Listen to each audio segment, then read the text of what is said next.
వేసుకొని తడిగుడ్డ కప్పుకోవాలి. ఇలా తడిగుడ్డ కప్పుకోవడం వలన మనకి సమోసా అనేది క్రిస్పీగా వస్తుంది, గట్టిగా కాకుండా ఉంటుంది. ఇదంతా మనం చాలా తొందర టైంలో ఒక 1 minute లోపు ఇలా మనం తడిగుడ్డ కప్పుకొని పక్కకు పెట్టేసుకోవాలి. ఇప్పుడు ఒక లేయర్ తీసుకొని ఇక్కడ చూపించిన విధంగా సమోసా లాగా చేసుకొని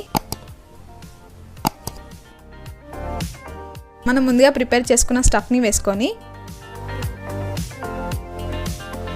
తర్వాత మైదా ఇంకా వాటర్ పోసుకున్న బ్యాటర్ని తీసుకొని ఇక్కడ ఎడ్జెస్కి పెట్టుకొని క్లోజ్ చేసుకొని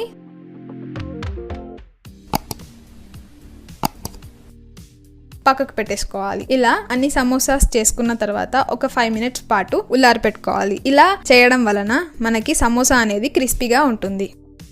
ఇప్పుడు ఒక బాండీ తీసుకొని అందులో డీప్ ఫ్రైకి సరిపడేంత ఆయిల్ వేసుకొని ఆయిల్ హీట్ అయిన తర్వాత మనం ముందుగా తయారు చేసుకున్న